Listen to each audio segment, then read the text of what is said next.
Hello everyone and আসসালামু আলাইকুম। কেমন আছেন সবাই? আশা করব যে যেখান থেকে আমার ভিডিওটা দেখছেন প্রত্যেকেই খুব ভালো আছেন আর সুস্থ আছেন। আমরাও কিন্তু আল্লাহর অশেষ রহমতে অনেক ভালো আছি। আপনারা নিশ্চয়ই এটা খেয়াল করেছেন, আমি এই মাসে কিন্তু খুব একটা ভিডিও পোস্ট করতে পারিনি, অর্থাৎ রেগুলারিটি মেনটেন করতে পারিনি। আসলে আমি কিছু বিশেষ কাজে একটু ব্যস্ত হয়ে পড়েছি, জানেন তো। সেই জন্য আমি রোজ নয়, আমি যেরকম ভিডিও দিই আর কি, সপ্তাহে 2 দিন ছাড়া, তো সেটা ঠিকঠাক মেনটেন করা হয়নি। তো আশা করব আপনারা সবাই আমার পাশে থাকবেন। আগে যেভাবে আমার ভিডিও দেখতেন, লাইক কমেন্ট করতেন, ঠিক সেভাবেই কিন্তু আমাকে সাপোর্ট করবেন। আর একটা সপ্তাহ, এই সপ্তাহটা হয়ে গেলেই কিন্তু আমি এবার যেমন 2 দিন ছাড়া ভিডিও দিতাম ঠিক সেরকমভাবেই ভিডিও দেব। তো আজকের এই ভিডিওটাও কিন্তু শ্যুট করা ছিল 5 তারিখে, 5ই এপ্রিল। তো তখন থেকে এটা এডিট করা হয়নি, সেই জন্য আমি কিন্তু ভিডিওটা পোস্ট করতে পারিনি। আজ অনেকগুলো দিন পেরিয়ে গেছে, তারপর ভাবলাম না, এবার অন্তত একটা ভিডিও দেওয়া যাক। মনে হয় আমি 1 সপ্তাহ আগে হয়তো একটা ভিডিও পোস্ট করেছিলাম, আমাদের ঈদের ব্লগ। আর আমার আজকের ভিডিওর ডেকোরেশন, টাইটেল, থাম্বনেল সব কিছু দেখে নিশ্চয়ই আপনারা বুঝেই গেছেন যে আজকের ভিডিওটা ভীষণ স্পেশাল হতে চলেছে। ভিডিওটা তো অবশ্যই সুন্দর, আর তার সাথে সাথে কিন্তু আজকে একটা বার্থডে পার্টি। তো কার বলুন তো? আপনারা কি পাচ্ছেন গেস করতে যে আজকে কার বার্থডে? হ্যাঁ, ঠিকই বুঝেছেন, আজকে আমার বেটুর বার্থডে। এটা হচ্ছে আমার বেটুর 2য় বছরের জন্মদিন। প্রথম বছরেরটা কিন্তু আপনাদের সাথে শেয়ার করতে পারিনি, আসলে তখন আমি ভিডিও বানাতাম, কিন্তু কিছু একটা কারণে, যাই হোক সেটা আর বলছি না, তো সেই জন্য ভিডিও শ্যুট করা হয়নি।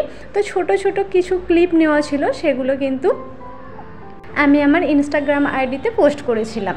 আর কিছু ছবি নেওয়া আছে, ব্যাস, এর থেকে বেশি কিছু নেওয়া নেই। আর আপনাদের সাথে সেভাবে শেয়ারও করা হয়নি। তাই ভাবলাম 2 বছরের জন্মদিনটা বেশ একটু ভালো করে করব, আর সবার সাথে শেয়ার করব আপনাদের সাথে, যেহেতু আপনারা এখন আমার ফ্যামিলি মেম্বার, আর আপনারা এখন আমাকে অনেক ভালোবাসা দিচ্ছেন। তাই ভাবলাম যতটা যা পারবো ততটুকু ক্যামেরাবন্দি করে আপনাদের সাথে শেয়ার করি, যেটা দেখে আপনাদেরও কিন্তু বেশ ভালো লাগবে। আর সবার আগে বলি, আমার বেটুর জন্য কিন্তু আপনারা অনেক দোয়া করবেন, যাতে ও একটা মানুষের মতো মানুষ হতে পারে, আর সুস্থ স্বাভাবিকভাবে ওর লাইফস্টাইলটা কাটাতে পারে, তার সাথে সাথে সকল মানুষের পাশে যেন ও দাঁড়াতে পারে। আর কি হয়েছে জানেন তো, এটা ওর 2 বছরের বার্থডে, তো 2 লেখাটাই কিন্তু নিয়ে আসা হয়নি, ওটাই পুরোপুরি একদম ভুলে গেছি। আর বার্থডের এই কেকটা কিন্তু ওর মামার তরফ থেকে, ওর মামাই নিয়ে এসেছিলো কেকটা, আমাদেরকে ছবি পাঠিয়েছিল বেশ কয়েকটা কেকের, তো তার মধ্যে কিন্তু এটাই পছন্দ হয়েছিল, তাই এই কেকটা নেওয়া হলো। আর 2 লেখাটা যে নেবে সেটা ওর আর খেয়াল হয়নি, আর দোকানদাররাও সেভাবে মনে করে দেয়নি। তো সেই জন্যই আর কি এই সব নিয়েই কথা হচ্ছিল যে 2 লেখাটা নিয়ে আসলি না, তো তাই ও বলল। আর এই কেকটা না নিয়ে এসেছিলো আরামবাগ থেকে, মিয়ামোড় থেকে নেওয়া হয়েছিল। তো ও বলল আমাদের এখানেও তো কেকের দোকান আছে, দেখি পাওয়া যায় কি না। তা সেই জন্য দোকানদারকে ফোন করছিল যদি পাওয়া যেত। তারপর এতটা লেট হয়ে গেছিলো, ওই 8:30 মতো বেজেও গেছিলো। আর এই গরমে বেটু এরকম জামা কাপড় পরে একদম কমফোর্ট নয়, ও কিন্তু কিছুতেই থাকতে চাইছিল না। আর এখানের সমস্ত যে ডেকোরেশন করা আছে, এই সমস্ত বেলুন টেলুন নেওয়ার জন্য ভীষণ জেদ করছিল, আর তার সাথে সমস্ত বাচ্চারাও এসে গিয়েছিল। ওরাই বা আর কতক্ষণ ওয়েট করবে বলুন?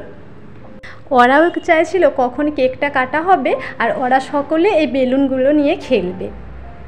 সেই জন্য বললাম থাক, 2টা আর নিয়ে আসতে হয়নি, এখনই কেকটা কেটে নেওয়া যাক। আর জানেন তো, এখানে যে পুরো ডেকোরেশনটা না, পুরোটা আমার ভাই আর বোন, ওরা দুজনে মিলে করেছে। আর এই সামনের এই ফ্লাওয়ার ভাসগুলো অনেকেই দেখেছেন আমাদের বাড়িতে, তো এই ফ্লাওয়ার ভাসগুলো ভাবলাম যে সামনেটা দিই, এখানটা যদি এভাবে দেওয়া যায়, এখানটা কিন্তু দেখতে আরও সুন্দর লাগবে। বেলুনগুলো তো রয়েছে, বার্থডে মানে বেলুন থাকবেই, তার সাথে ফুলের ডেকোরেশনগুলো বেশ ভালো লাগছে।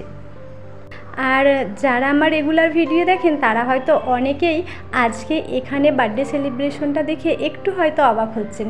হ্যাঁ, এই বাড়িটা তো আপনারা দেখেননি, সেই জন্য হয়তো ভাবছেন যে এটা কোথায় হচ্ছে। এটাও আমাদেরই বাড়ি, তো এটা আমাদের পুরনো বাড়ি। আর আমরা এখন যেখানে থাকি ওটা হচ্ছে আমাদের নতুন বাড়ি, নতুন করা হয়েছে। আর এই বাড়িটা অনেক দিনের পুরনো, ওই 30-40 বছরের মতো হবে হয়তো। আসলে এটা দাদুর আমলের বাড়ি, দাদু এই বাড়িটা বানিয়ে গিয়েছিলেন। তো সেই জন্য ভাবলাম যে এখানেই বার্থডেটা সেলিব্রেশন করি। সবথেকে বড় ব্যাপার যেটা, আমার দাদি না এ বাড়ি ও বাড়ি করতে পারে না, টুকিটাকি যেতে আসতে পারে, কিন্তু যেহেতু আমাদের নতুন বাড়িতে টাইলস বসানো হয়েছে তো দাদির একটু ভয় করে যে টাইলসের ওপর পা দিলে যদি আমি পড়ে যাই তো আমি ওই বাড়িতে যেতে পারবো না। সেই জন্য আমার দাদি কিন্তু ওই বাড়িতে যায়নি, এখানেই থাকে পুরনো বাড়িটাতে। আর বাড়িতে এত সুন্দর করে বার্থডে সেলিব্রেশন করা হচ্ছে, আর সেখানে আমার দাদি থাকবে না, সেটা তো হয় না, কেমন যেন দেখায়। তো তাই ভাবলাম এই পুরনো বাড়িটাতেই করা যাক, তাহলে আমরা সবাই মিলে থাকতে পারবো, আর সবাই মিলে একসাথে মজা করাটা কিন্তু অনেক আনন্দের। আর সবথেকে বড় ব্যাপার, আমাদের বাড়ির মানে ছাতা বলতে গেলে আমার দাদি, মানে সবার থেকে মুরব্বি মানুষ, উনি যদি না এই বার্থডে পার্টিতে প্রেজেন্ট থাকেন তো সেটা কেমন অসম্পূর্ণ লাগছে না। সেই জন্যই আমরা কিন্তু সবাই মিলে ডিসাইড করলাম যে এখানেই কেক কাটিংয়ের আয়োজনটা করা হবে। আর দেখুন, আপনাদের সাথে গল্প করতে করতে কিন্তু কেকও কাটা হয়ে গেছে। তো কেক কাটার পরে প্রথমেই আমার বেটুকে দিয়েই মানে শুরু করছিলাম যে তুই একটু কেক খা, তো ও কিছুতেই কেকটা খাবে না, ওর ভালো লাগছিল না। তো জোরজার করার পর ফাইনালি কিন্তু ও খেয়েছে। তো খাওয়ার পর বেশ টেস্ট পেয়ে গেছে। আসলে কি বলুন তো, ওকে বাইরের খুব একটা খাবার তো আমি খেতে দিইনি, ওর ওই সেদ্ধ সাদ্দা খাবারের মধ্যে কিন্তু এখনও পর্যন্ত আবদ্ধ আছে। সেই জন্য এইসব জিনিসের টেস্ট খুব একটা বোঝে না, আর সমস্ত জিনিস কিন্তু ও চেনেও না। তাই ও একটু অবাক হয়েছিল যে এটা কি জিনিস যে এটা আমি খাবো। তো এরপর যাই একবার টেস্ট পেয়ে গেছে, ব্যাস তারপর ওকে যখন বলছি যে সবাইকে একটু করে খাইয়ে দাও যারা যারা রয়েছে, তো ও সবাইকে খাওয়াতে বলছি, সেই জন্য আমার কথা রাখতে ও খাওয়াচ্ছে সবাইকে, কিন্তু বলছে আমি খাবো, এবার আমি খাই, এবার আমি খাই। তো এরকম একটা বায়না শুরু করেছিল আর কি। আর আপনারা হয়তো অনেকে এরকম মন্তব্য করতে পারেন যে আমাদের মুসলিমদের নাকি বার্থডে সেলিব্রেশন করতে নেই, কিন্তু আমাদের অনেকে বলছেন, মানে অনেক হাদিসে আছে যে বার্থডে সেলিব্রেশন করা চলে, আবার অনেকে বলে চলে না। তো আমি মনে করি বার্থডে সেলিব্রেশনটা কিন্তু একটা আনন্দের মুহূর্ত। আসলে এখনকার দিনে দেখুন সবারই কিন্তু একটা বা দুটো করে বাচ্চা, তো সব বাচ্চাদেরকেই কিন্তু মানে আগের দিনে যেমন হতো, আমরা ছোটোবেলায় যেমন খেলে বেরিয়েছি, সবার সাথে মিশেছি, আজকালকার বাচ্চারা কিন্তু খুব একটা বাড়ি থেকে বেরোয় না। সবার যেহেতু একটা দুটো করে বাচ্চা, তো সবার মা বাবারাই কিন্তু তাদেরকে আগলে আগলে বাড়ির মধ্যেই রাখে। তাহলে ওরা একে অপরের সাথে মেশাটা শিখবে কী করে, ওদের সবার সাথে দেখা হবে কি করে, বন্ধুত্বই বা তৈরি হবে কি করে। সেই জন্য আমার মনে হয় এই বার্থডে সেলিব্রেশনটা কিন্তু কোনো গুনার কাজ নয়। কারণ আজকে আমি কিন্তু ওর জন্মদিনটা পালন করেছিলাম বলে এতগুলো বাচ্চা একসাথে জড়ো হয়েছে, একসাথে তাদের দেখা হয়েছে, ওরা কিন্তু প্রত্যেকেই খুব আনন্দ উপভোগ করলো।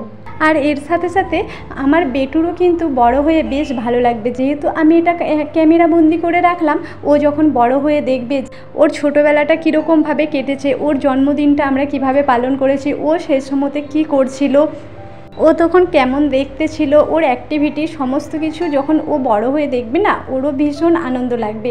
আর আমার মনে হয় বাচ্চাদেরকে খুশি দেখা আর ওদের ছোট ছোট চাহিদাগুলো ওরা চাওয়ার আগেই আমরা পূরণ করে দেওয়া, এটাও কিন্তু মা বাবাদের একটা ভীষণ বড় কর্তব্য। যেমন দেখুন, আমাদেরও কিন্তু এরকমটা মনে হয় যে আমরা ছোটোবেলায় কীরকম ছিলাম, আমাদের যদি ছোটোবেলার একটা ছবি থাকতো তো আমরা দেখতাম ছোটোবেলায় কীরকম ছিলাম, বা যার যার ধরুন ছোটোবেলার ছবি আছে তারা কিন্তু বন্ধুবান্ধবদের সাথে শেয়ার করে, এ দেখ আমার এটা ছোটোবেলার ছবি, আমি ছোটোবেলায় এরকম ছিলাম। তো সেরকম আমাদের বাচ্চাদেরও কিন্তু পরবর্তীকালে এই জিনিসগুলোই তাদের মনের মধ্যে আসবে। আর এই সমস্ত স্মৃতিগুলো দেখে যখন তারা খুশি হবে তখন কিন্তু আমরা মা বাবারা সব থেকে বেশি আনন্দ পাবো। আর জানেন তো, যখন 2023 সালের 5ই এপ্রিল ও আমার কোলে এসেছিল, সেদিন যে আমার কতটা আনন্দ হয়েছিল না, যেটা আমি আজকে ভাষায় প্রকাশ করতে পারবো না। আশা করছি আপনারা যারা মা হয়েছেন তারা প্রত্যেকেই বুঝতে পারছেন যে মাতৃত্বের যে স্বাদ বা সেই আনন্দটা সত্যি ভাষায় প্রকাশ করা কখনোই সম্ভব নয়। তাই আমি চাই ওই দিনটাকে আমি প্রত্যেক বছর যতদিন পারবো আমার সামর্থ্য অনুযায়ী কিন্তু আমি সেলিব্রেশন করার চেষ্টা করব। আর আজকের এই বার্থডে পার্টিতে আমার ভাই বোন, আব্বা মা, আমার দাদি, হাজব্যান্ড, আমি, আমার দেওর, আমার ছেলে, আর এই যে বাচ্চাগুলো রয়েছে সব আমার ছেলেরই বন্ধু। আসলে ওর থেকে সবাই বড়, তো ওর সাথে খেলা করে তাই ওরই বন্ধু বললাম। তো প্রত্যেকেই আজকে পার্টিতে উপস্থিত ছিল, কিন্তু প্রত্যেকের সাথে তো আপনাদের সাথে গল্প করতে করতে আর পরিচয় করানো হলো না। দেখি যদি পারি অন্য কোনো ভিডিওতে আপনাদের সাথে আমাদের ফ্যামিলির সকলের পরিচয় করিয়ে দেবো। আর সবশেষে রাতের ডিনারেরও আয়োজন ছিল। ডিনারে ছিল বিরিয়ানি, দই, পাঁপড়, মিষ্টি আর স্প্রাইট। আজকের ভিডিওটা এই পর্যন্তই রাখছি। ভিডিওটি কেমন লাগলো কমেন্টে অবশ্যই জানিয়ে